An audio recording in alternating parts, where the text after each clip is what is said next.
Yeah, this is even a bigger crowd than I thought. This is fantastic. What? So what'd you say? It's 90? Is that what you said? Oh, I said it would be 90. Oh. Okay, I was off 20 or 50. Who knows? Well, welcome to another program of the History Club, and welcome to my wife, Paulette, and my cousins and my brother, Steve, who attend regularly. Many thanks to the Legion for allowing us to host these presentations for the past over 10 years now. That's amazing.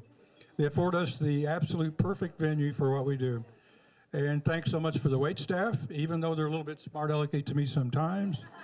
They do a great job, and please be generous with them, because they really do work hard. I would also like to thank Cats TV for recording these programs for the past over 7 years, which is amazing. We have over 80 of these programs on YouTube, and I'm shooting for 100 if I live long enough, so we'll see how that works out. It's a very important service because it allows us to upload all these programs to YouTube for people who can't make it to the live programs. And I get messages from people all over the country who used to live here that just live for these programs, and it's nice to be able to deliver it to them. In addition, it allows us to have these great lectures to be on display for all that follow us. The idea here is to preserve as much local history as possible, and CATS allows us to do just that. There are, in fact, several local history-related organizations in town, and we all try to support each other and work with each other to preserve our own history. Besides the History Club, there is Monroe County History Center, of which I'm on the board for the last couple of years, the Monroe County Public Library, IU Photo Archives, of course, Cats TV, the Wiley House Museum, and probably others I'm not thinking of. Also to our loyal history enthusiasts who attend and watch these programs all the time. These programs have been so diverse over the last 10 years. We've had presentations on stone mills, quarries of the area, RCA, Shower Brothers, history of the local post offices, history of Hoosier hysteria, old photos from the HT, Barnes, city parks, the Monon Railroad, West Baden, which is a few miles away, but that's actually the program that's been most watched on YouTube of all of them. It's not even in Monroe County. So have any new attendees today? Raise your hand. But there's a few. Also, oh yeah, if you want to get on our regular email list, people that aren't on Facebook and whatnot, just give me your email address on a piece of paper, and I'll make sure George Carpenter gets it, and he'll get it downloaded. Presently, also, Daniel Schlegel, oh, there he is, director of the History Center, has a few things to say. Daniel? Thank you, Michael. For everyone that came out to see our exhibit about the anatomy of quilt, about the Showers Brothers quilt, thank you for coming out to see that. That exhibit is now down, and we have a watercolor exhibit up from the Watercolor Society, and their theme this last year was We Paint History. So there is a wide range of things that they found to paint that relate to history, so I thought this would be a good crowd to announce that to. So with this rainy week coming up, we're a great indoor venue for you to come out and see these great paintings. We also have the Alexander Memorial that was recently restored about a year ago, I think it was, roughly. We have an exhibit up about that. It even includes Williamson Alexander's will that is on display that dictated what was to be done with his estate, which included the memorial being built. So make sure to come out and see that, because it is only up until June 24th. And at that time, when the exhibit comes down, we're going to be putting up newspapers of Monroe County. So about 200 years of newspaper history. There's been a lot of changes and a lot of different things. And I know there's been a lot of mergers and all kinds of newspapers. So make sure to come by and see that. That's going to be a very big exhibit, and we're really excited to see that. Other than that, we have our annual garage sale coming up in June. So if you have not been in to see that, that is quite a treat. If you can't find something there, it may not exist. For anyone that's been there, I found out the building it's in is just under 1 acre under roof. So although we call it a garage sale, it's a lot bigger than a garage. So the ladies for the garage sale are still accepting donations on Wednesdays from 10 to 2 out there. And then in May, the 1st through the 19th, they're going to be there Monday through Friday. You're good. But otherwise, that sale's coming up in June. You will hear more about it. There are some flyers that were passed out to the tables. I have more over here with the books, so make sure to stop by and say hi and pick up a few extras. Thank you. Thanks, Daniel. This is just a quick rundown of the coming attractions. Next month, May 30th, Susan Snyder-Salmon will give a program on the history of dry stack stone walls in Monroe County. These walls can be found all over the county and are really quite old. That should be interesting. June 27th, James Capshew, who's the official historian of Indiana University, will give a program on the life and times of Herman B. Wells of IU. July 25th, we're going to have the history of Cats TV. They've been around here for over 45 years, and they record all our programs, and by golly, we ought to do some history of them, and we're going to do that. August 29th, it's called Monroe County Gilded, Mapping the Gilded Age, 1877 by 1899, by Christine Friesel of the Monroe County Public Library. It covers the Duncan Woodburn letters and other prominent families of the time. What was it like in Bloomington and Monroe County during the era known as the Gilded Age? September 26th, Dr. Clay Stuckey, frequent flyer here. He's given a lot of programs for us, and they're all great. Gives a brief history of the Bloomington High School campus, our beloved old high school that is long gone.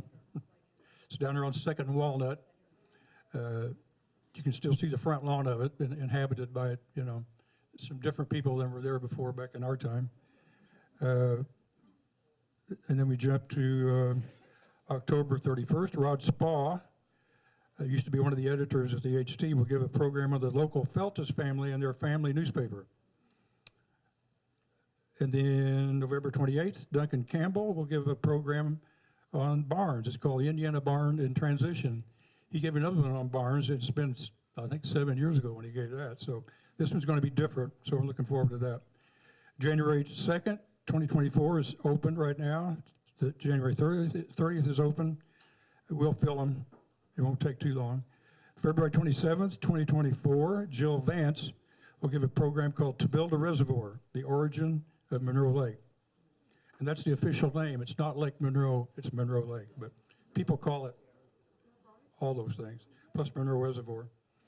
Our speaker today, John Baeten, is an archaeologist and is with Monroe County GIS, and he's a former professor at IU. He has a PhD in industrial heritage and archaeology from Michigan Technological University and specializes in mapping historical landscapes.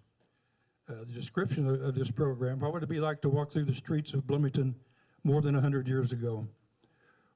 What the Bloomington Project seeks to answer, and these and other questions related to Bloomington past. This talk will introduce the Reconstructing Bloomington Project and historical GIS, geographical information system archival materials, including Sanborn fire insurance maps and city directories. I've been looking forward to this for quite some time, so we're glad to have John here, and we hope our cords remain in place and our picture stays on the screen where it belongs. Here we go. Here, John. Thanks, Michael. What's that? You're going to talk about the voting. Oh, yeah. I'm just going to get a drink of water. I do want to let everybody know that early voting is almost over, and so if you have not voted, please go and vote because your vote counts. Thanks for the intro, Michael. Thanks for everybody being here today. I'm excited to talk about a project that I started a couple years ago, the Reconstructing Bloomington Project. Michael did tell me off the bat that longer is better, and so I'm going to give a little bit of context before I get right into the Reconstructing Bloomington Project. So we're going to do a little trip to northern Minnesota, and we're also going to go to northern Indiana for a short time period. Before I kind of start here, how many people in the room are familiar with Sanborn fire insurance maps? Okay, so we have got a decent amount. What about GIS? Okay, a decent amount as well. Cool, so I just wanted to kind of make sure to see what's going on with that. So what I'm going to kind of cover today, and I'm going to be kind of being on my knees for a little bit and standing back up because I don't want to mess with the cords. I always like to start with a question of how we got here. I think understanding kind of how things developed and how places became what they are is really important, right? But I think it's the same for kind of an academic pursuit. So I want to kind of talk about how we got here in terms of this project. I'm also going to talk a little bit about what HGIS is, and what HGIS is something that I've specialized in for quite some time, and that's historical GIS. That means taking records from the archives, records from the past, and mapping them, right, to provide some type of new insight that you're not going to get out of a narrative text alone or tabular data, right? You can start seeing kind of spatial relationships among things. I'm going to show a little bit of some projects that I've worked on with mapping historical data. We're going to look a little bit at mapping landscapes of water and waste. We'll look a little bit at swamps. And then we're going to go to the very fascinating topic of insurance mapping. Who here is a fan of insurance mapping? There actually a few people are. It's actually really cool. And so it sounds really bland, but insurance mapping is like really interesting. And from there, we'll get into the Reconstructing Bloomington Project. I'll talk a little bit about the background, what it is. We'll do a test run of it or a test drive of it, and then talk a little bit about where it's going. And so if folks did bring laptops or iPads or whatever, there'll be an opportunity here for you guys to explore. These are all publicly facing and publicly accessible websites I'll be showing. And so I'll make sure that Michael has them included in links somewhere else if folks want to explore these elsewhere. Right? But to begin with, who am I? Why are you guys here sitting, listening to me up front, right? My name's John Baeten. As Michael said, I'm a archaeologist. I'm actually an interdisciplinary social scientist. And so I'm an archaeologist by degree, but I'm also a trained historian and somebody who does GIS right now. I'm from Deep Here, Wisconsin. So that's a town right outside of Green Bay. And so for anybody who follows the news, yesterday I was very, very delighted with the major haul that the Green Bay Packers got in their trade. So that was quite interesting for me. I'm a diehard Packer fan, Brewer fan, and Bucks fan. I have an undergrad in journalism from the University of Wisconsin-Stevens Point. I worked as an archaeologist for the U.S. Forest Service for about a decade in Alaska and then also in Arizona, kind of exploring landscapes throughout the American West. And that's actually where I learned GIS and what GIS was. Before that, I had no technical training in mapping. But once I started actually mapping archaeological sites, archaeological surveys, and things like that, I started to see really the value in doing this, right? You get to see not just the kind of spatial expanse of these things, but you get to see maybe the relationships between people and people in the environment and things like that. And so for me, that was a really foundational thing in my career. I've got a Master's of Science in Industrial Archaeology that was focused on placer gold mining in Alaska. Placer gold mining is essentially mining, it's like panning for gold that you'd see traditionally, right? Inside of that for 3 summers, leading field schools there.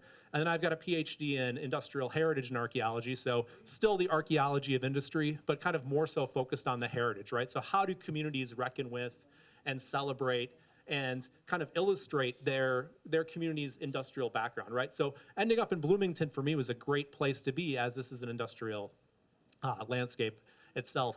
I call myself a recovering academic, so I'm a former professor. I still am an academic, but a little bit different. And I'm the current GIS coordinator for Monroe County, and I love my job. I love my job because I get to work for my neighbors and I work with my neighbors, right? And so it's a really cool position to be in. In my personal time, I'm an avid runner, I'm a dad, and I'm also a longtime collector of records and vintage baseball cards. And so if anybody here has some records, especially jazz music, hanging out in a basement collecting dust, talk to me afterwards. I'm always buying. That's my only plug. So how did we get here, right? I want to talk a little bit about HGIS and mapping historical data sets.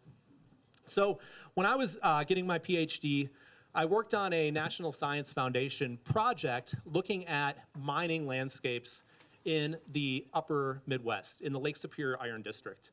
And the question we had for this project was, are the impacts from iron mining as benign as the mining companies say they are? Iron mining companies, and this is actually an area where there's lots of kind of active interest in mining, that's more for copper sulfite mining, but in this area it's very, very pronounced that iron mining in general has produced very small environmental impacts.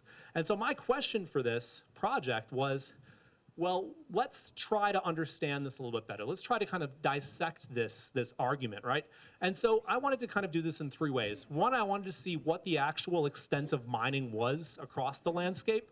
2, I wanted to see how different types of mining technology impacted the environment and created kind of different landscapes. And then 3, I wanted to see how the communities actually approached these kind of landscapes, right? How did they remember them? How did they memorialize these landscapes? And today I'm just going to kind of talk about those first two, the extent of mining and the environmental impacts, and show how actually bringing this stuff into a GIS provided some new insights. And so when I began this project of trying to understand the extent of mining and kind of the impacts that mining had in the region, I went into the archives. And so what I did, I needed to first kind of locate where individual mines were. And that was a fairly simple process. There's data sets that are available that show the locations of individual mines. That's a great step.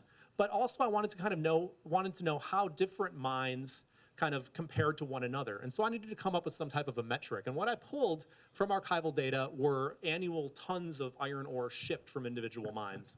So I brought this into a data set, and then I wanted to figure out how different kind of technologies in mining impacted the landscape. In the Lake Superior Iron District, there was 3 main technologies for mining. There was a really high-grade iron ore, which is like material that would be dug from the earth and shipped off to a blast furnace and converted into steel. And then as that stuff became exhausted, there was lower grade ores. Lower grade ores required processing at facilities that would essentially make them richer ores, essentially. And those processing facilities required lots of water, and they also produced a whole lot of waste. And so I wanted to kind of figure out where those things were located, and then also understand how these different technologies compared in terms of their impact. This data set, which is not very interesting to look at, is kind of the raw data that I worked with. And so you have individual mines, you have years, you have tons of ore shipped in this column here. I tabulated around 30,000 lines of data. I was a grad student, so I had a lot of time on my hands to do this. But it was a really robust data set. Right, and I was going through these really cool trade journals. I'm not sure if anybody here has looked at a historical trade journal before from the early 1900s, but they're fascinating. Really great ads, as well as kind of some main data stuff. But I went through and pulled a whole lot of information from it and built what's called a historical GIS. And so this is kind of the first image I want to show you. This is the first step of this process. Now this map is just showing the locations of mines across the Lake Superior District, right? This is a great visualization to show you that, yes, there was a lot of mining that occurred here, but anybody, and especially people from Bloomington, know that a mine is a lot more than a single hole in the ground, right? A mine is much more complex than that. There's networks and other things going on. And so this data set is just showing individual mines. You can see in the Mesabi Iron Range, where I was focused, this kind of backwards looking Z, home to Bob Dylan, had a real concentration of mining going on. But once I started plugging in other information to this data set, you can start seeing different types of patterns and trends and things of that nature. And so using this information that I was able to bring into a GIS, I was able to see how mining kind of shifted over time. If you look at the top left image here, this is the mining landscape using graduated symbols. So the circles for the individual mines get bigger depending on how much ore they were producing or shipping. You can see in 1900 that the mining landscape is fairly developed, but the amount of ore coming out of the region is fairly small. By 1925, you can see a whole lot of mining activity happening. Again, the mining activity is, or the mining amount of ore coming out of the region is greater, but it's not super big yet. 1950, we're seeing more mining and more and less mines, but more ore. And then finally, by 1975, you're actually seeing an abundance of more ore being shipped out of the region, but a reduction in mining, or a reduction in individual mines. And the reason for that is you have a shift in technology, right? You have a shift from these individual mines producing really, really valuable ores to a shift to these massive, massive mines operating these low-grade ores, right, or low-grade mines.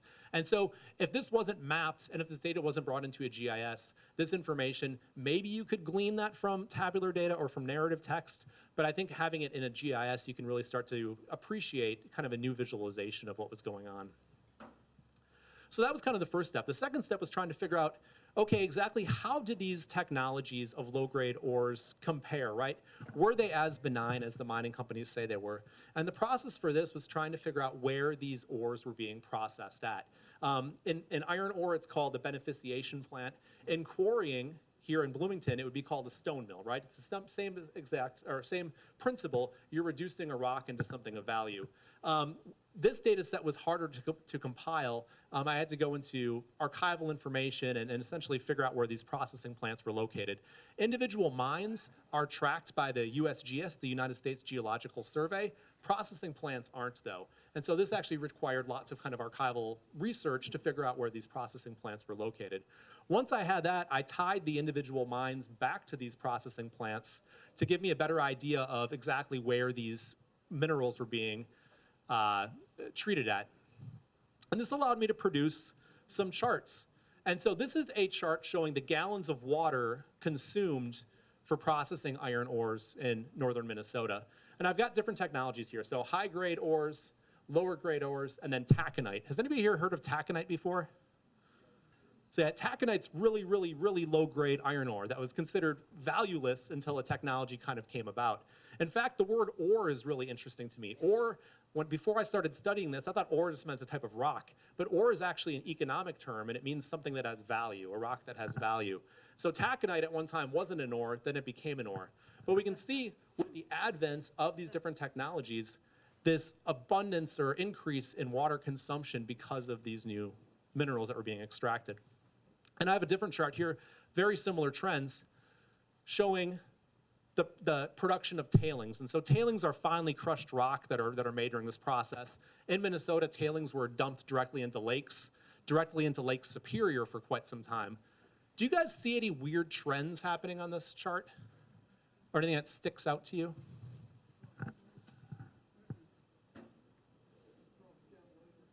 Sorry? It drops down later. It does drop down. It drops down significantly here. Anybody have any idea what happened around 1979 in northern Minnesota? So anybody here have heard of the Reserve Mining Company? Maybe? No, the Reserve Mining Company was one of the largest iron ore mines and mining companies in North America.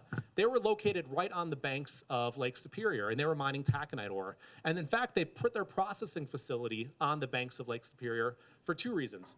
One, because there was an abundance of water there that they could use for processing. But two, a lake was seen as this wonderful place that you could put something out of sight and out of mind, right? And so Reserve was using Lake Superior essentially as an open kind of dump to put their tailings. And it wasn't just Reserve who wanted this, it was people like the Isaac Walton League who didn't want Reserve dumping inland, they wanted them in Lake Superior. And so what happened was that Reserve and these mining companies said that, hey, iron mining's benign, right? It's not creating these impacts. But what happened was the tailings that were dumped into Lake Superior migrated, right? It's what happens when you put things into water, especially if there's a current. And Lake Superior, let me tell you, there's lots of currents there. It's a big body of water. And so the tailings from taconite ended up going from where they were originally deposited all around Lake Superior and into the drinking water source for people in Duluth. And those tailings happen to have asbestos in it, okay? So you have this massive environmental cleanup, this massive kind of cause of toxicity happening, hence this major drop in taconite production and water consumption and tailings production, right, at that time. So some other kind of insights that were gleaned. Now this I'm hoping is going to work. We'll see if it does. I might have to get out of presenter view here. I'm actually going to do that right now because I know it works.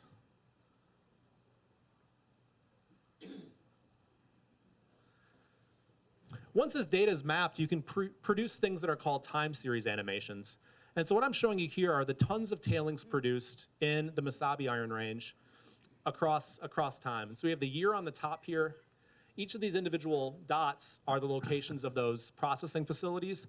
And as the symbols get bigger, you're seeing more and more tailings produced. So now taconite's about to come on board right now. Here's the Reserve Mining Company. And what you can see is as these technologies shift and change, the environmental impacts become much more pronounced.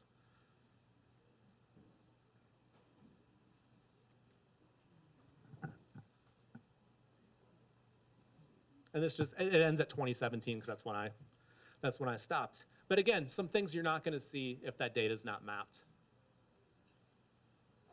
And so kind of in total with this project, I developed 3 different what I call cultural landscapes of mining in Minnesota. The top one is showing the locations of mines and processing plants, which I've talked about at length. The second one is what I call the new landscape of water produced from mining. And so prior to 1890, Minnesota was known as the land of 9,750 lakes. I jest. I'm not being serious here. It was probably the land of 10,000 lakes before. But post-mining in Minnesota produced 251 more lakes than were there before, right? These are open pit mines, just like the quarries in Bloomington, right? These filled with water. Today, these are managed by the Department of Natural Resources and filled with trout, and people go there and fish. Or they put replica World War II fighter planes in them for people to scuba dive. And so I'm always curious, what's going to happen 100 years from now when somebody scuba dives there and sees this? Are they going to remember that this was dumped there? So this is this whole new landscape of water. And then the bottom image is the landscape of waste, okay? The Mesabi Iron Range as a whole, as a formation, is about 100,000 acres in size. I went through historic aerial imagery and topographic maps and documented the landscape of waste that was produced by mining companies, and it's about 125,000 acres of waste. So you have 25,000 more acres of waste on top of the landscape than you did originally, right? And so the argument that the mining companies are producing a benign kind of landscape and a benign impact isn't really accurate. And so that was kind of what I did through mapping this data to be able to figure out this. Something else I use beyond archival kind of textual data and tabular data and things like that, I do a lot of things with aerial imagery. Is anybody familiar with what this image is? This is a square, right? This is downtown Bloomington. So something I'm working on right now with Monroe County is I'm georeferencing, which means I'm taking images and giving them geography. I'm georeferencing aerial imagery from 1949 for Bloomington. And this will be up on our website, hopefully within the next 3 to 4 months. But it's an amazing resource. This data is super crisp images. You can zoom in and see individual cars, right? It's really, really cool. But I did this first in Minnesota, and I'll just show you this. This is kind of an example of, as I had it up there already. What you can see here in the background, this is modern aerial imagery for northern Minnesota. And in the spyglass is showing you aerial imagery from 1947. So you can kind of zoom out, and I'll zoom out pretty far just so you can get an idea. I did this for about maybe like 160 miles throughout northern Minnesota. Aerial imagery from 1947. And so the cool thing with this is you can kind of see landscape change, right? You can see what things persist on the landscape. And weirdly enough, the thing that persisted on the landscape the most out of everything that I saw in northern Minnesota were high school tracks. Where a high school track was in 1947, the high school track is still there today. Super weird. Everything else changed, but the high school tracks are the same. But as I mentioned earlier, that a lot of, there's these new lakes in Minnesota that weren't there in the past. And so you guys can see these lakes here, for instance, and I can zoom in now on the 1947 images. And what do you got? You got a mine there, right? Oh, here's one of the tracks. You guys see the track? You can kind of see it there still, right? It's a little bit hard to see, but you can see that footprint, right? That's called a palimpsest, right? Here's some tailings as well that have been turned into a golf course or something. So again, using these different type of resources, right? Anybody can go and pull an individual map, right? An individual aerial image. But once you actually stitch them together and bring them into a data set like this, you can start doing really dynamic stuff, right? Especially trying to compare landscapes and things like that. So I think this is just a really cool resource that folks have access to. Now, I mentioned that we were going to go from northern Minnesota to Indiana, northern Indiana. A project that I worked on and still am kind of interested in when I was at IU was looking at swamp drainage across the Midwest. Is anybody here familiar with the Kankakee Swamp? Looks like a few folks are. So this is something I never learned. And again, I'm from Wisconsin, so maybe that's my own bad education or something like that. But the Kankakee Swamp, located north of Bloomington, north of Indiana, or north of Indianapolis, was the second largest wetland in the continental United States. Shocking to me to know that. I'm guessing everybody here has driven from Bloomington to Chicago, right? You drove through what once was the second largest wetland in North America. Second only to the Everglades. Huge, huge landscape. And it's connected to the Black Swamp, which was in Ohio, right? Massive landscape, considered a wasteland by colonial settlers, right? But it was a place where people thrived and lived for hundreds of years before that. Because it was considered a wasteland, the government went forth into improving what they called these wetlands. And what improving meant was that they were going to drain these places, right? And make them economically productive. This is kind of the process of things that went on. So I got really fascinated in this and kind of looking at environmental change and things. But being a historian of technology, I became really interested in the technology itself. And some of these machines that people invented for tiling were crazy. Two-story tilers where you had somebody driving a two-story tractor and then you had somebody underneath. I pity that guy, putting tiles down by hand to kind of make this thing work. So what I did was I looked at the US Patent Office and I searched the Patent Office from 1850 to about 1930, and I mapped the location of every drainage patent issued in the United States to see if these inventors were living or were located in places that were wet, places that needed to be improved, places that needed to be drained. And I was really curious if there was a correlation with that, right? And so what I did was I made a map of it, a GIS. And you can kind of see here, what you're going to see are these brown squares. Those are individual counties. As a patent was filed in a county, you're going to see a square turn brown or a county turn brown. And what we can see here is not really shocking at all. It's kind of intuitive. But places that were historically wet also had people who thought about making those places dry, right? By draining them. And so we can see an abundance of patents for drainage happening in the Corn Belt, right? Where we used to have this abundance of wetlands, this abundance of marshes, this abundance of economic or ecological biodiversity. Now we have corn, right? So just kind of one of those fascinating things. So there was Blondie there. I don't know if Blondie had any influence in it. So that's kind of some historical context about how mapping data sets that maybe would normally be found in the archives or in a tabular thing might provide us with some new insights about how we got here, right? I want to kind of shift and go on to insurance mapping. I know everybody here is really excited to hear about it, but I do promise it's pretty cool. And so insurance mapping is something I never thought that I would be interested in until I found the Sanborn Fire Insurance Company, which actually wasn't an insurance company. What Sanborn did wasn't insure anything, right? Sanborn mapped locations, and then they gave those to or sold them to insurance companies to understand what they were going to be insuring, right? And I will note too, and I was mentioning this to some folks before, is that the Sanborn Company still exists today. They just don't map anymore. Well, they do map, but they do aerial imagery. So they do flyovers with planes, and we actually work with them at Monroe County still as a contractor. So on to insurance mapping. Insurance mapping as a kind of industry began in London in the kind of late 1700s. And it began in London because London in the late 1700s was kind of an economic powerhouse, right? It was where lots of things were happening, right? And what insurance companies wanted to know, just like they do today, is, hey, what are we going to be insuring, right? What are we trying to cover here if you guys want your places insured, right? And what they wanted particularly was information that was up to date and information that was detailed about buildings. And in London, they were super, super interested about kind of buildings along the wharfs and things like that. I'll talk about that in a second. The big insurer at the time was a company called the Phoenix Fire Office. It later turned into the Assurance Company. But again, they were interested in these kind of wharfs because the wharfs were kind of a hot spot of industrial activity and things like that. It's where lots of the sugar barons kind of held a lot of their kind of resources and things like that. This leads us to this interest in mapping to the late 1790s to a guy named Richard Horwood, who I'll guarantee, I'm guessing nobody here has heard of. I never heard of him until this.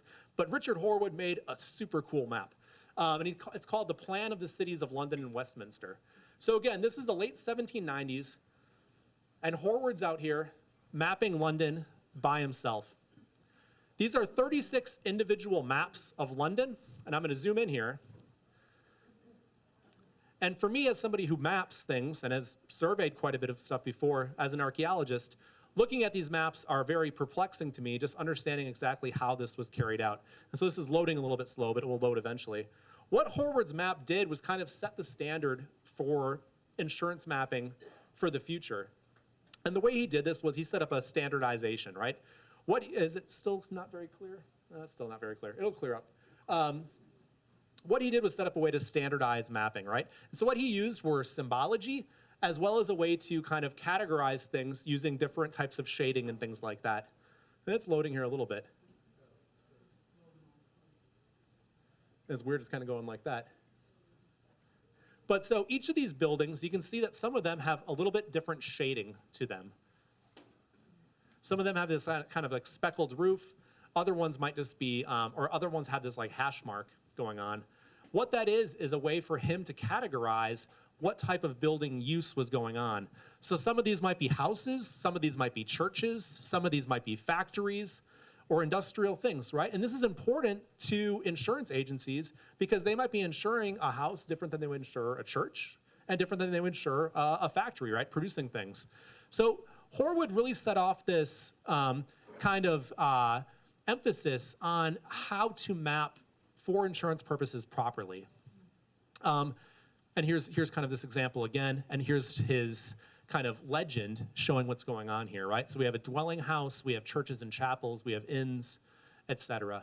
In addition to having this set up at a standardized classification of different types of houses, what Horwood also did was set up how you actually want to represent the map, right? And that's called the spatial resolution, so, or the scale that the map was drawing at. So he did this at, I believe it was 250 feet to an inch. So 250 feet in the real world shows up as 1 inch on the map. That's what that means. So the Phoenix Assurance Company, who hired Horwood, does great in London, and then they say, hey, we're going to start expanding our resources. They move into the US, they move into the West Indies, and start mapping there. First insurance map made in the United States is right here in the bottom of the screen, and this is in Charleston, South Carolina, made in 1790. And again, it's a great representation of a map showing kind of what Charleston looked like. This is drawn at 400 feet to an inch. Sorry? Oh, no, all good. And I'll just show you guys an image of this one, too. Do you guys like old maps? I like old maps, okay. I figured. So here's Charleston. A little bit less kind of artistically, I don't know, cool, but it's still a pretty great map. And so again, this is symbolized by different colors or shading techniques to represent different kinds of buildings, or they're using numbers or letters to actually show what's going on here. So for instance, H on the map is the beef market, and things like that. I'm gonna escape here.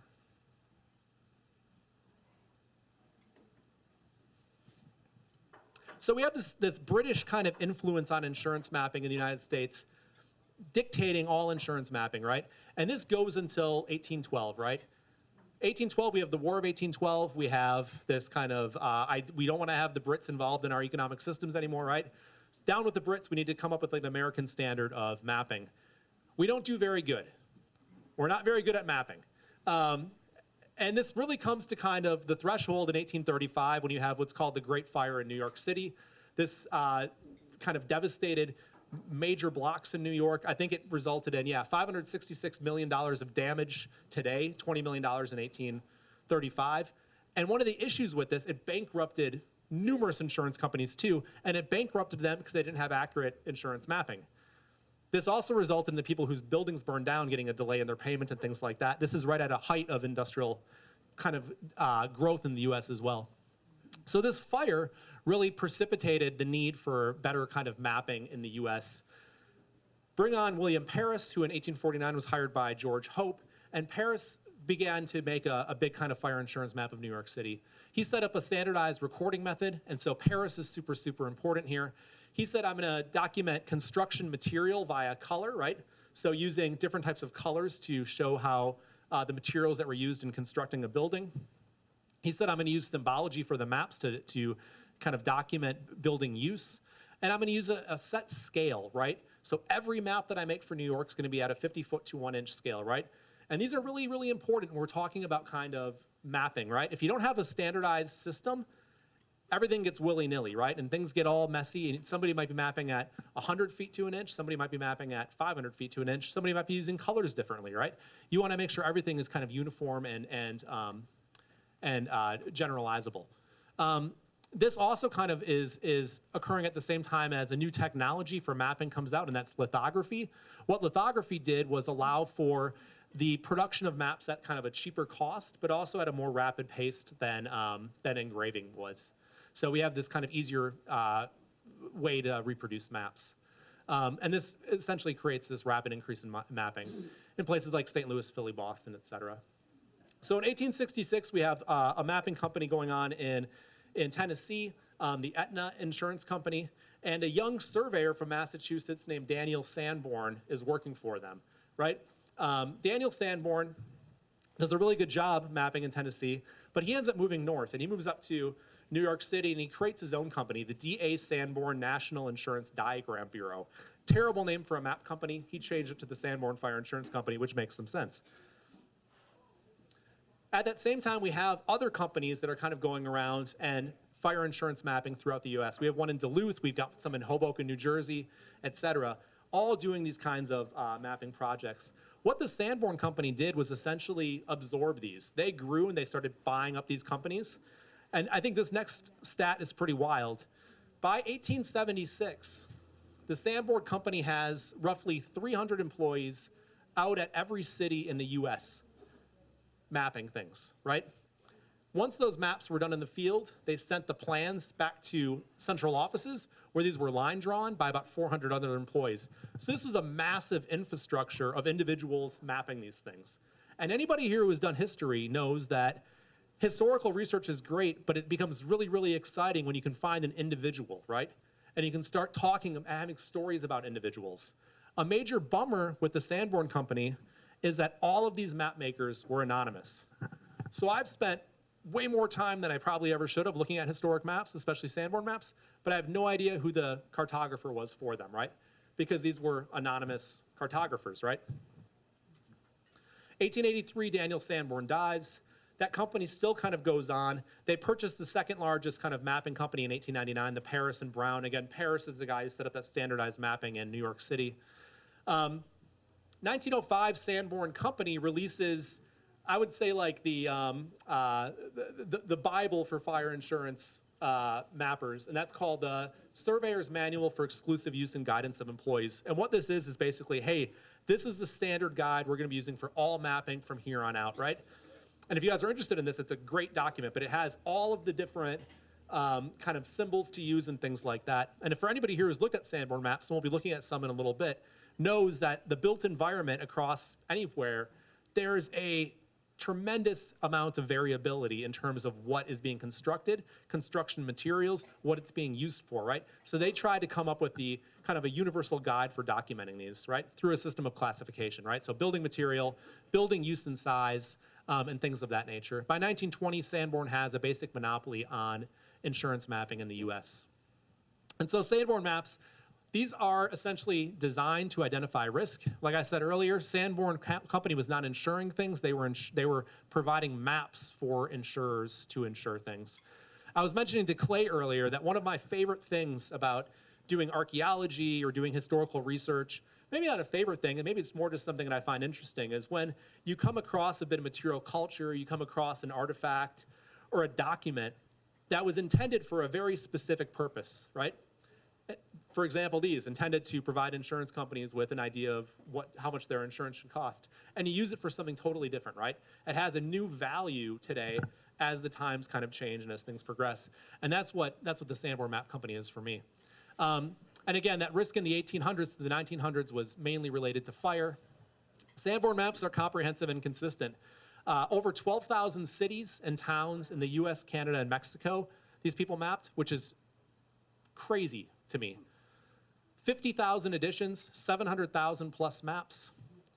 These are all drawn at the same scale, 50 feet to 1 inch. They're all symbolized the same, right? So if you can imagine, I'm not a boss or anything like that, but if you can imagine trying to direct people in 1890 to do this, it's kind of crazy to think about that.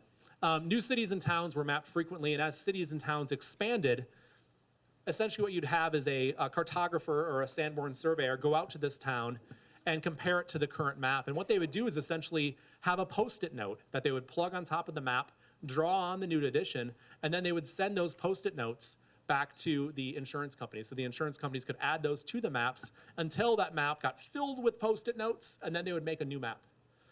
So that's kind of how this whole process of revisions went. They contain a lot of information, right? They contain information on building size, building shape, construction material, locations of a whole lot of things like windows, fire escapes, et cetera. I do say surface water here because I want to bring up that here in a little bit with Bloomington. But they omit a lot of information, or maybe just don't contain a lot of information. And some of that is things about rural areas. They don't contain information generally for the name of businesses. You might see that it was a 5 and dime store. You might see that it was a millinery, which is a store that made women's hats, which I was not familiar with until I started this project. But Bloomington had a lot of millineries. You don't see green spaces like parks often. And then also you don't see names of occupants, right? So these are maps that kind of people are devoid of, right? They're devoid of humanity. But they show change over time. This is a map of Bloomington, I believe, I got a date here, 1883. By the way, just so you guys know, this is the courthouse, Bloomington Courthouse. This building right here that my cursor's over has a D next to it. Anybody familiar with what a D on a Sanborn map might mean? Dwelling. Yep. So there was a house on the courthouse square, which I think is fascinating. Again, as an archaeologist, I'm looking at these and it's like, whoa, I want to excavate there. I don't want to excavate there, but I think it would be really telling to see what was there. So 1887, I'm going to go to 1883 here, or 1888. This is 1883. Here's 1887. Something else, and because I know I'm not going to have enough time to get through this. Liveries, do people know what a livery is? Tons of liveries in Bloomington, right? And what I always told my students was there weren't a lot of cars in Bloomington in the 1800s and early 1900s, but there was a lot of horses. And what do horses do, right? And they were like, oh, well, who cleans up that, right? So a little bit wild to think of. There's a lot of stables and lots of liveries. But 1887, this is, you can see we have like alleys here. We have a livery where, I think that's like a yoga studio today. One of my favorite record stores in town it's where, I think it's one building south of an undertaker. So kind of interesting things. Again, 1892 here, 1898, 1907, we're starting to see the courthouse take shape.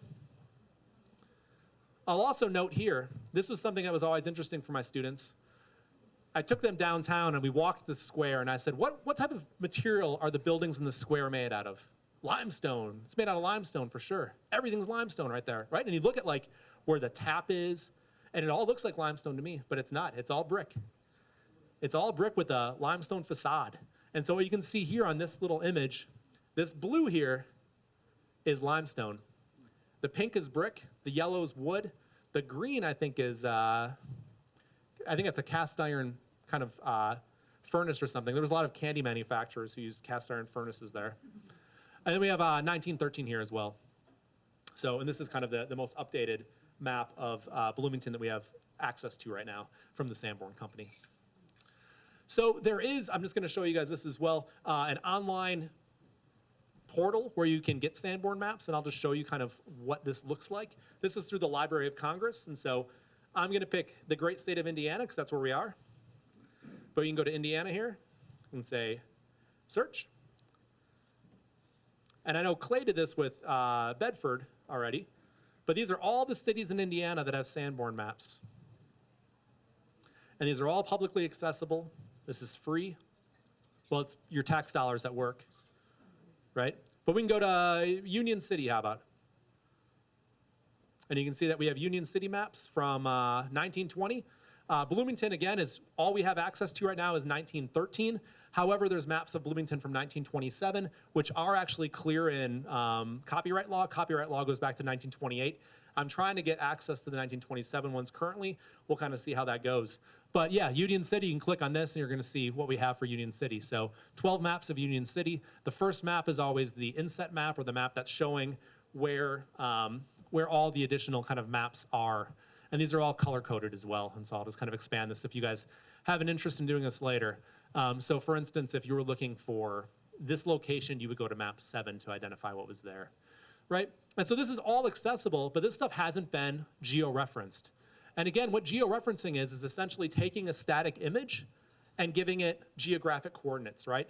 And once you do that, you can start doing some pretty slick stuff and start kind of analyzing things, kind of like I did with that aerial imagery. So on to the Reconstructing Bloomington Project. Thank you for staying with me this long on my introductory context. So I started the Reconstructing Bloomington Project when I was teaching at IU, but it didn't come out of thin air. I'm a very remarkably smart individual. I'm actually not. I took a lot of cues from other people. I'm an opportunist, and I also like to, I don't like to, well, I'm trying to think of the right analogy here, and I'm going to butcher it, so I'm not going to say it. I was going to say something about recreating the wheel.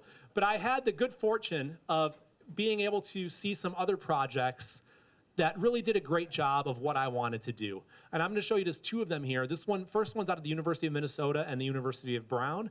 And what they're doing is essentially trying to map the urban transformation that occurred in the United States in the 1880s, right? 1880s, we're seeing this massive kind of change in the population of the US. We have people moving from rural areas into cities, right, into industrial cores, but we're also seeing a mass migration coming from the south, right, up to the north. And so what they did was essentially look at this using US Census data.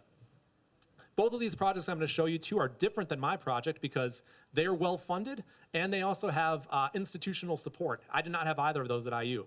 So they have manpower and things like that. So I'm going to zoom in on Indianapolis. But what you can see here for the 1880 project is, I'm just going to click on Show Historical Maps here. They've got a little atlas here of Indianapolis. And then what you do is you bring up a variable. And this project I love, but it's not as intuitive as it could be. So I brought up socioeconomic index. I'm going to zoom in a little bit. So I zoomed into East Market. I'm not that familiar with Indianapolis, but what I'm going to do here is, this is East Market Street and New Jersey Street. Anybody know where that is? People do? Okay, cool. I don't. So what I'm going to do here is go identify point. Each of these points are an address where somebody lived in 1880. And what they did, they essentially took census data and brought that into the map. So I'm going to click on this point, and I'm going to say data information. And I can see at this house in 1880, we had Richard and Permelia Weeks. There's not enough Permelias anymore. So Richard and Permelia Weeks were both 77, both white. He was a laborer, and she was employed at keeping house. I believe this is maybe their mother or their father's birthplace is New Jersey, mother's birthplace is New Jersey, et cetera. And you can do this across the entire city of Indianapolis in 1880 and across most major industrial cities in 1880. Again, what they're doing is bringing in a historical map, right? This atlas, which is kind of useful, but they didn't even need it. It's just there for a visual guide. They brought in census data, right? And the census data, if you can actually pull that information, has a wealth of things in it. And we tried doing this with the Reconstructing Bloomington Project, but I just didn't have the manpower or as I said, the institutional support. Now my colleagues in Michigan, where I got my PhD, have done this as well, and I think their website's a little bit easier. And so this is called the Keweenaw Time Traveler, and essentially what they're doing is using Sanborn Maps and census data as well. But theirs is, I think, more intuitive in terms of how it works. And so I've already cheated here. I'm going to search for somebody, because I know that they exist, but I'm going to type in McGann, and I'm going to say go. And what this is going to do is bring up people, places, and stories.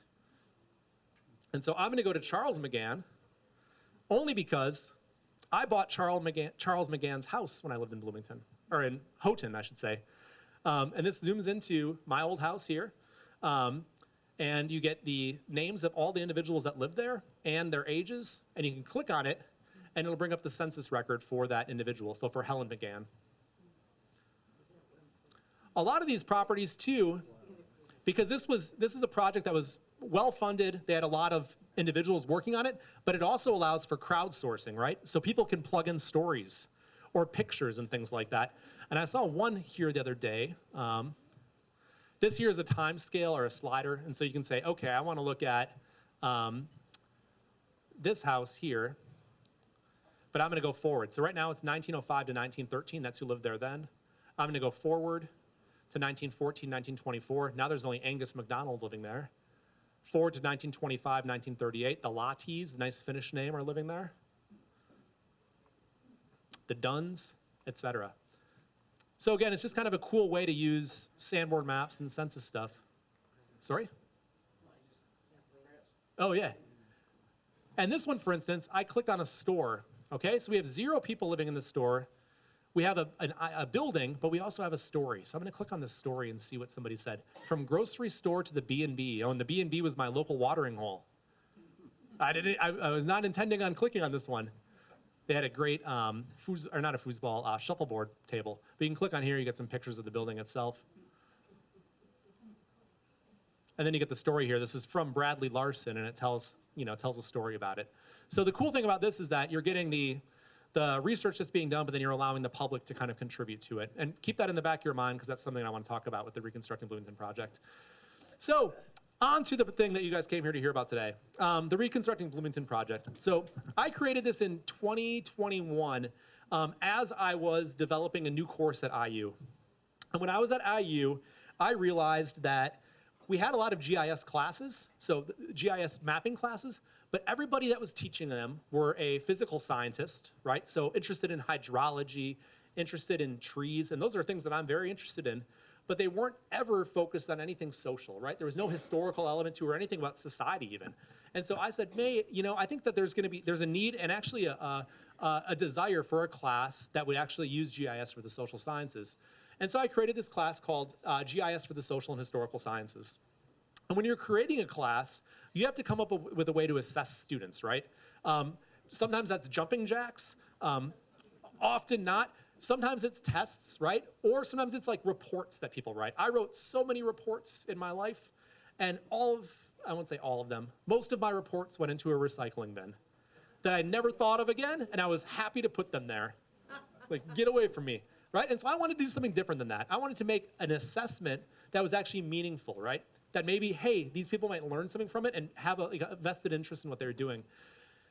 Something that I love doing is collaborative work, and I think having students do collaborative work is really fruitful as well, right? They get to learn how to work in a team and also understand how to build off people's strengths and weaknesses, for that matter. So I wanted to come up with an assessment at the end of the class that was collaborative, where they would have a vested interest, and when they would actually end the class with a technical skill and a product that they could show to a future employer or put on their resume saying, hey, I built this, right? Look at what I did. And so that's where I came up with this idea, along with the fact that I was very familiar with Sanborn Maps already. And so I have this whole course. I've got students sign up for it. We're going along, and then COVID strikes. And so enter online teaching, and enter just like a ton of kind of technical difficulties, right? I had 19 students in my first class. The majority of them had 0 GIS experience, and I did this all online. And for folks that have done anything computer-wise, you can do it online, but having somebody next to you to kind of guide you through it is really, really helpful. And so this was the challenge to figure this out. So challenges were abound, right? The way this was implemented was I essentially took the year 1907 to start with, and I do have 1898 or 1900 on here and 1913 as well, but I picked 1907 because the number of maps kind of corresponded well with the number of students in my class. And also they were a really cool set of maps. My first goal for this was just for students to take these maps, give them geography, and then digitize the buildings on the maps. So we could get a good idea of what the built environment looked like in Bloomington. But as I was kind of going through and doing some research, I came across in the Wells Library a city directory of Bloomington from 1907. And I said, whoa, well, this is cool. And it wasn't that big. It was a decent amount of people living in Bloomington, but I said, hey, this is a great complementary data set. We're gonna put people in these buildings as well. And so we had this city directory from 1907. And this city directory is pretty cool as well. For folks that can't see it, it includes lots of information about the residents, right? So you have the last name, you have their occupation, you have who their spouse is, you have where they lived, and then you have their phone. And their phone number was often like 112, right? Which is cool. I had a student actually, I assigned these pages to students, and they'd have about 10 pages to put into a spreadsheet, but I had a student put the phone numbers in for their entire series, and I was like, that's great you did that, but we don't need the phone numbers. Nobody's gonna know what 112 means anymore. And so this was great, but some of it, and there was also a business directory as well.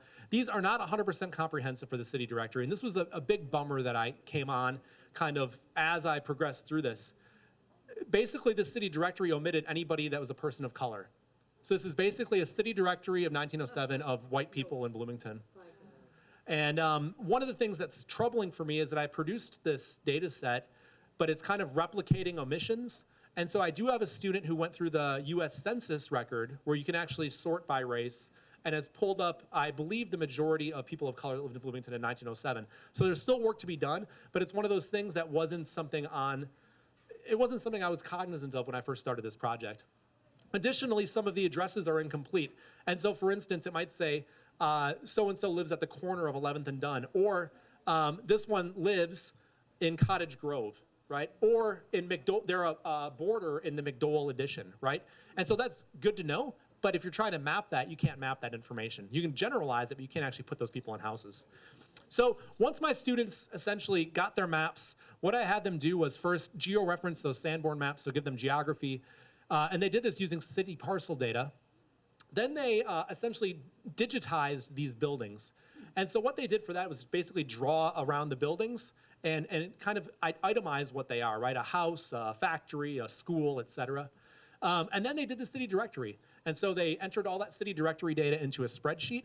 And then what we did was called a join. And so you have the GIS data on the computer, and then in a separate program, you have an Excel document.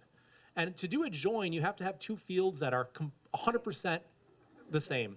If there's any discrepancies between the two, they're not going to connect. I knew of this, but I didn't understand how problematic it was going to be with 19 students. And lots of challenges. And if you guys can just think about this, we used addresses for this. If you can think of the amount of ways that somebody could write 101 West Kirkwood Avenue out, right? 101 WEST, Kirkwood AVE period. I came across all of it. And so I spent, after this class was done, I don't know, 4 months cleaning up addresses.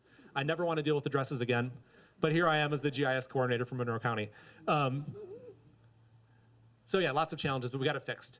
So what it is, the Reconstructing Bloomington Project is this ongoing HGIS project. It's interactive, it's searchable, it's sortable. It has 1900 and 1907, and now it also has 1913 as of last week, Friday.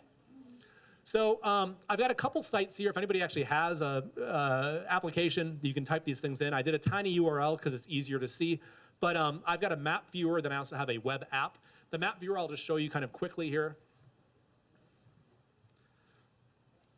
This is one that we actually just published today, thanks to the work of Tron, Enright Randolph, the county surveyor who helped me with this.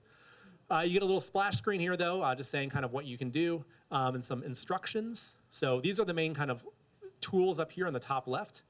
But what I'll do is hit OK here. If you hit the bookmarks, you have 1898, 1907, and 1913. And so you can click 1898, and it brings you in to the Sanborn Maps of 1898, where you can kind of zoom in, go around. You can also search for an address here.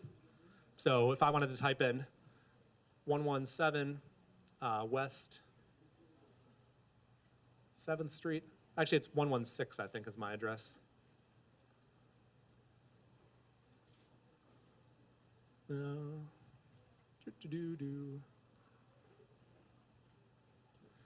116 West 7th Street, Bloomington, Indiana. It'll zoom to that. I actually wanted to get here. I was on the wrong address. So, so you have 1898. You can hit a bookmark again, then go to 1907. And it'll bring up the 1907 maps and 1913 maps. Now, there's a way that you can do this a little bit more dynamically. Say you wanted to see, I want to see how, oh, you know what, I'm really interested in this section of Kirkwood Avenue, right by People's Park, right? I want to see how People's Park has changed over time. So what I'm going to do now is go to these layers here, and I'm simply going to turn on 1907, and I'm going to turn on 1898. So here's 1898, People's Park, Kirkwood. Does anything look weird to you guys about this part of Bloomington in 1898? A little bit different?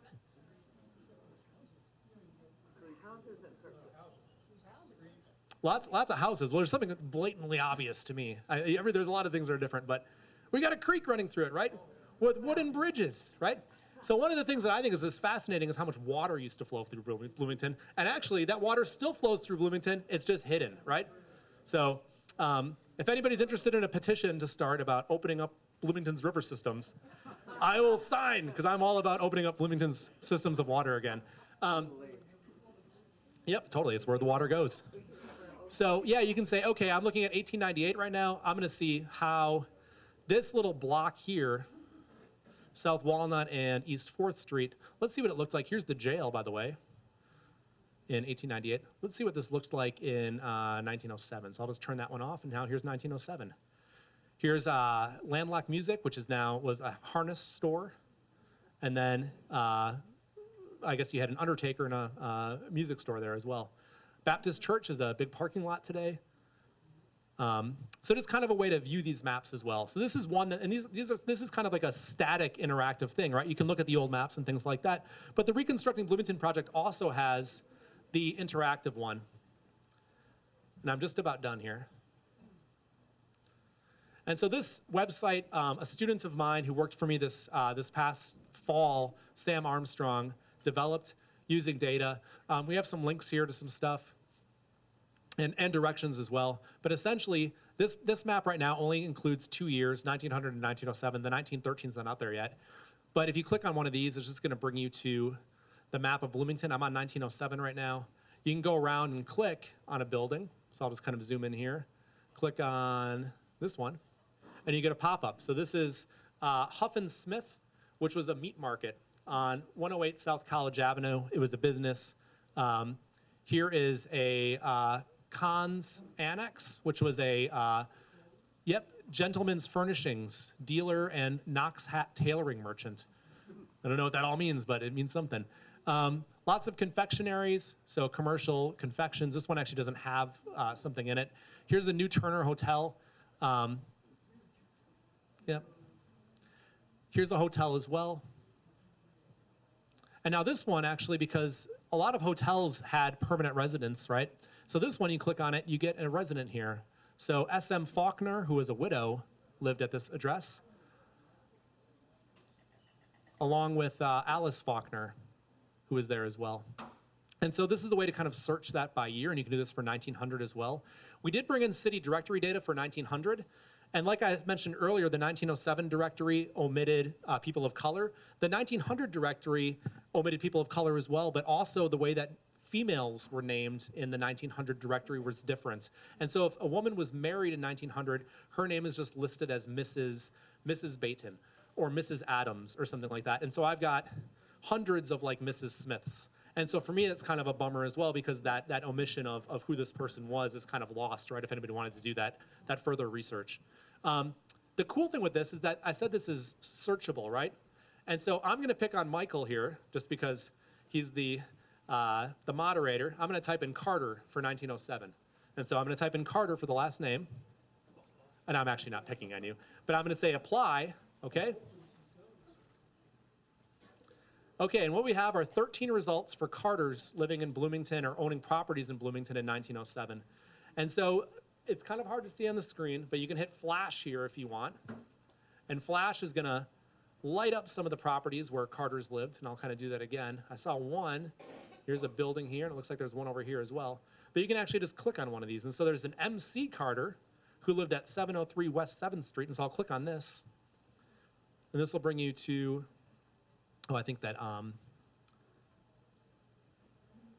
think it was the wrong map there.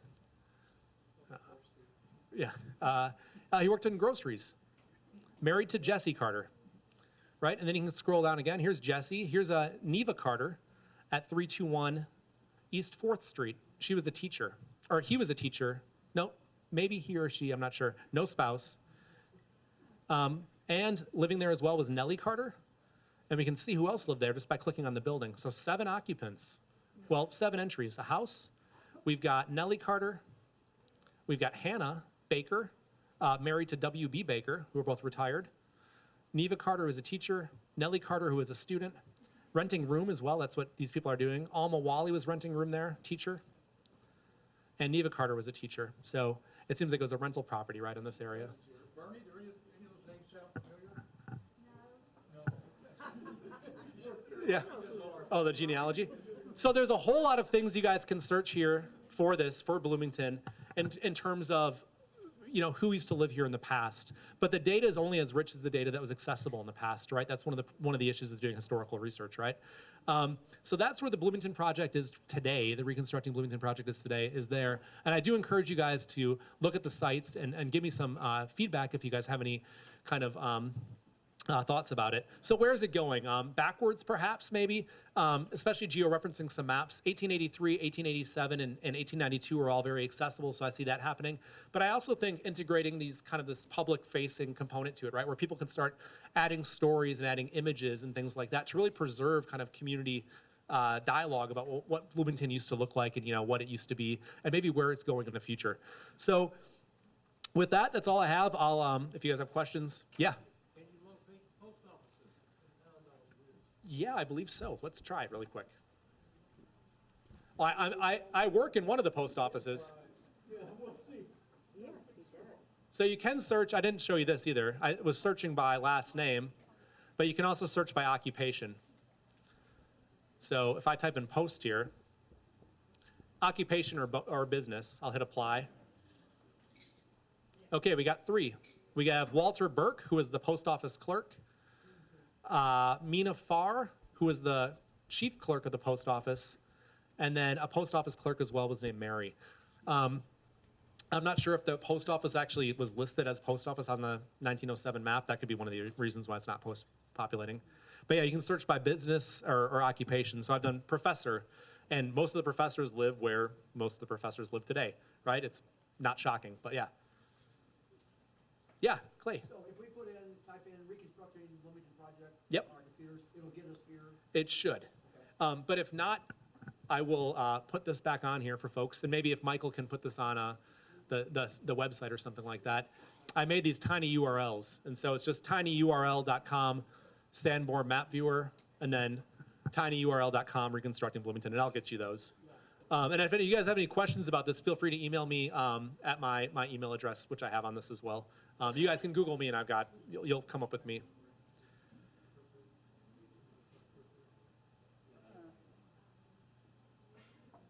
Yeah. Are they still producing city directories? That's a good question. I'm not sure. I know I have not been surveyed for a city directory. I feel like the last time I got like a white pages was maybe like a decade ago. Or, That's a great loss of the historical document. oh, for sure, right? Oh, yeah, Christine. Oh, they do produce them. So I did not know that. Thanks, Christine. Yeah. Where are they accessible? Do you know where they're accessible, Christine? The city directories?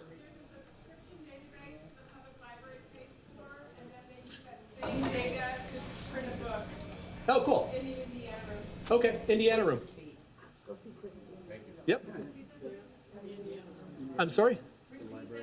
Oh yeah, the city directories are the current ones, and I believe historic ones as well, are located in the Indiana room at the Monroe County Public Library, 2nd floor, west wing. Yep, and online. Yes, sir. I noticed most of the buildings were brick and wood, very little limestone, and we're in a limestone center. I was just wondering why. That's a good question, right? Wood, maybe cheaper. Brick, maybe cheaper. Limestone, maybe getting shipped for kind of grander structures. Clay? Brick is always, and still is, cheaper Sure. than limestone. And as I've always emphasized here, at the turn of the century, Lawrence County was really more of the center of the limestone business than was Monroe County and Bloomington. Sure. And that changed over the course of years, but at the turn of the century, Bloomington at one time had its own brick factory. It had its own brick factory. Oh, cool.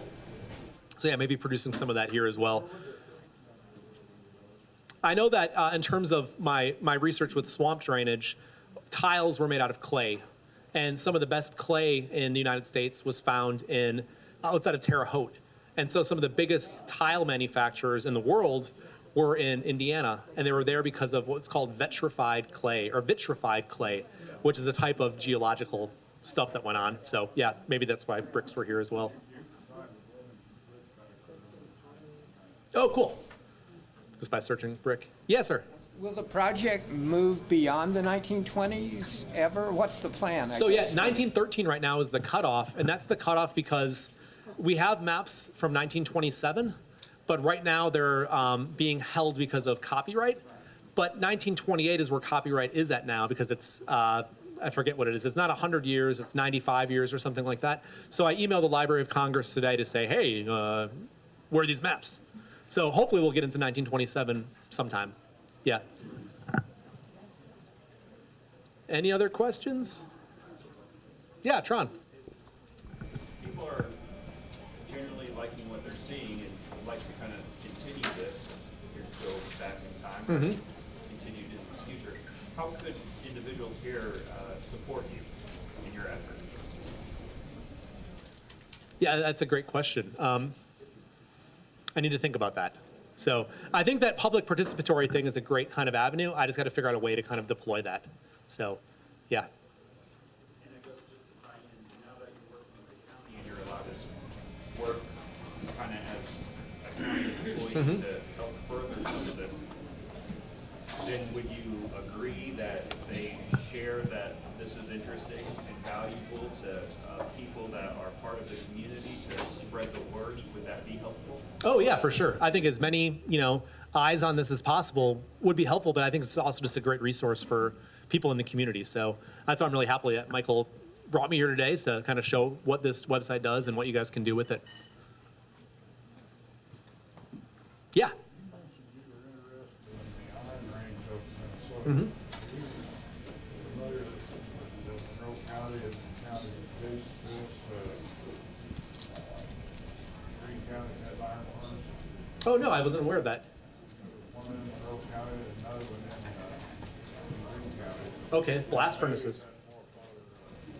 Huh. Yeah, I didn't know that there was iron mining in the area. Different type of iron ore that they just dug out. Okay. In Minnesota, they had a beehive type Sure. blast furnace. Right here in Monroe County, some of it you can still see remnants of it. What's the? It's called Virginia Iron Works. Yeah. Oh, interesting. Correct. Virginia. Your LiDAR Uh-huh. stuff on GIS websites will show beehive part of the Sure. furnace is still left. What was the name of it called again? Virginia Iron Works. Virginia Ironworks. Okay, I'm gonna look that up. No, I went to the one, But no. the one in Green County was on an area that's, now they've got a road goes there, it's so-called Furnace Road. Sure. In the fall, when the leaves are rolled down, you can see the area where the iron furnace there in Monroe County was, just off I-69. Okay. It's interesting, those road names, how they signify often things that were there in the past, right?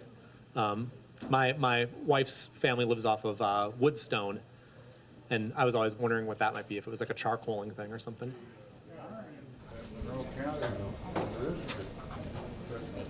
originally put into pigs and shipped to Louisville.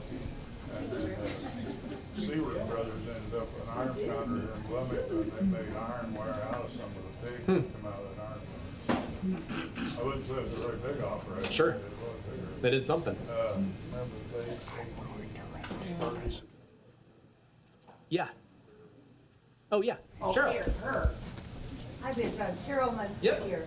I wanted you to know that I did an extensive study with my husband of Virginia Ironworks prior to the location and final decision on the placement of I-69. Oh, interesting. And I-69 is where it is in certain areas in order to avoid impacting the furnace and related 15 other sites. Okay.